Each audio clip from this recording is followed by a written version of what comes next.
If you're thinking about starting a blue-collar business, don't be a idiot like I was and name the name of your company after you. I did this and it was 100% a mistake, so I'm making this video to tell you why. I named my business Andrew Thomas Contracting because Andrew was my first name, Thomas was my middle name, and I thought it sounded professional.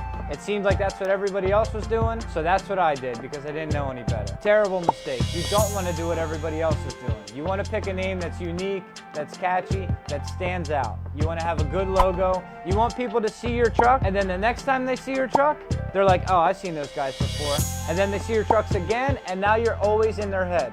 So the next time they Google roofer near me, they're gonna see your name and be like, oh, I know these guys, and they're gonna call you. If you pick a boring, bland name like JP Roofing or whatever, any acronym or your first and last name, it doesn't stand out. People are gonna forget you. And before you say, well, I know this Dean Myers Construction, that's named after the owner. They've been in business for 60 years and they do $100 million a year. And they're in my area. They're named after the owner's name. Yeah, but you said it yourself, they've been in business for 60 years.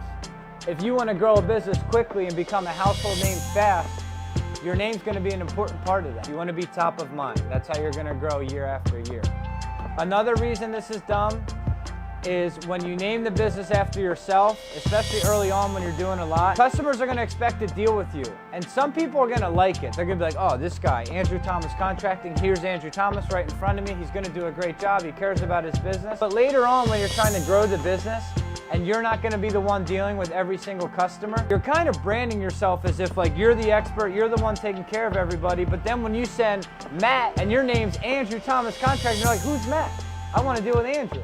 So you're kind of like trapping yourself through your branding as the expert that's going to take care of everybody, and it's going to kind of hamstring your growth, and people are going to be looking for you, which leads into the last reason you don't want to do this is your employees. Obviously, you're going to hire employees one day. Employees aren't going to buy into a company if it's branded after the owner, everything's about the owner, it's the name of the owner. It's not going to be the same for an employee. You want your employees to buy in. They want to work for an organization. They want to feel like they're part of the team. But if everything is about you, they're not going to feel that way. So there's so many reasons why you don't want to name the business after you, and I hope you don't.